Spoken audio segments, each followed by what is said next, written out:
Guys, আজকে আমরা ছাদের উপরে রোদ্রে ডিম ভেজে দেখাবো আপনাদেরকে। তো দেখতে থাকেন সবাই। তো আজকে আমরা ডিম কড়াই নিয়ে চলে আসছি ছাদের উপরে, কারণ আকাশে প্রচন্ড রোদ, আর এই রোদে মনে মানুষের অবস্থা প্রচন্ড খারাপ হয়ে গেছে।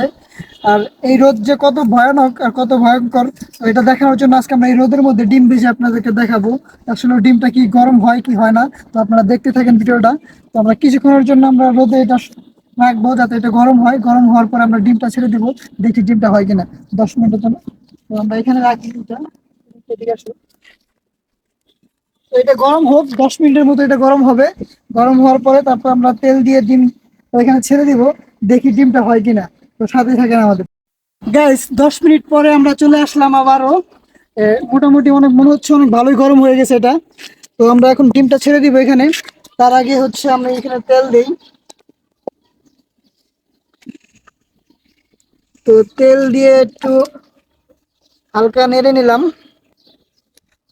জানি না ডিমটা হবে কিনা, তারপরেও চেষ্টা করতেছি, দেখি হয় কিনা আসলে।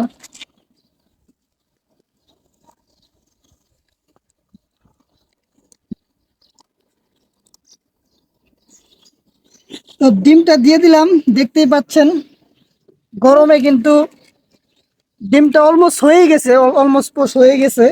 তো আমরা একটু লবণ দিয়ে দিই, এখানে লবণ নিয়ে আসছি।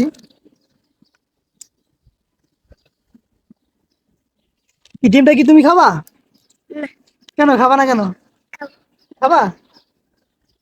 তো গাইস, আমাদের এই ভিডিওটা কেমন লাগলো আপনাদের কাছে, তো কমেন্ট করে জানাবেন আমাদেরকে। আর ভিডিওটা করতে আমাদের অনেক কষ্ট হয়েছে, এই রোদের মধ্যে, প্রচন্ড রোদের মধ্যে আমরা ভিডিওটা করছি। আর সবাই ভালো থাকবেন, সুস্থ থাকবেন, আল্লাহ হাফেজ, ধন্যবাদ সবাইকে।